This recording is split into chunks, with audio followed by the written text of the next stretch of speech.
बानी तब से करे खूब तंग जी।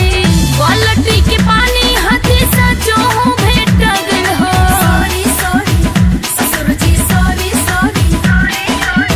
बाल्टी के पानी हाथे सचो भेट गल हो।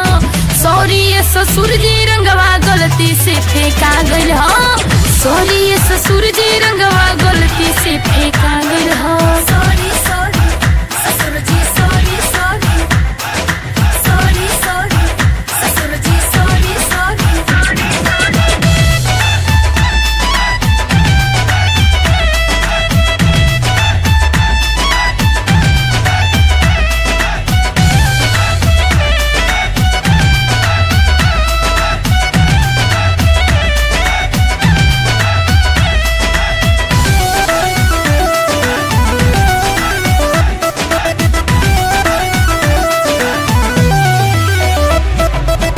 नया नया भइले असो फागुन में गावाला जी।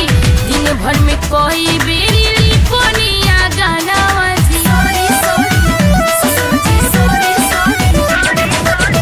नया नया भइले असो फागुन में गावाला जी। दिन भर में कोई बेरी लिपनिया गानावा जी। अचके में धोती और गामा छले कागल हो। सॉरी सॉरी ससुर जी सॉरी सॉरी।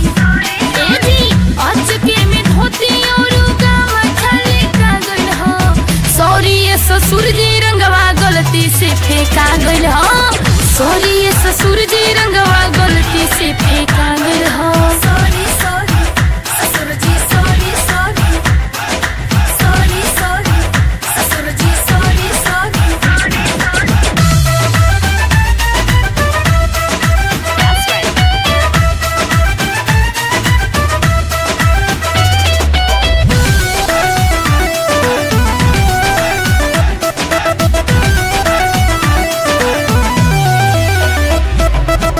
चारू ओर चहकत देखियो बहोली।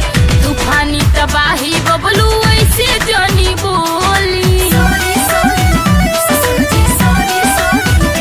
ए जी चारू ओर चहकत देखियो बहोली। तूफानी तबाही पंकज ऐसे जनी बोली। दीवारा अंशु के भके रहिया और टिका गई हो। सॉरी सॉरी ससुर जी सॉरी सॉरी। ए जी दीवारा अंशु के भके रहिया और टिका गई हो। सॉरी ससुर जी रंगवा गलती से फेंका गई हो। सॉरी ससुर जी रंगवा गलती से फेंका गई हो। सॉरी सॉरी ससुर जी सॉरी सॉरी। सॉरी सॉरी ससुर जी सॉरी सॉरी। बतिया के बूझी अखियां घूटा से छेका गई हो।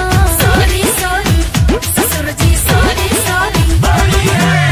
बतिया के बूझी अखियां घूटा से छेका गई हो। सॉरी ससुर जी रंगवा गलती से फेंका गई हो। सॉरी ससुर जी रंगवा गलती से फेंका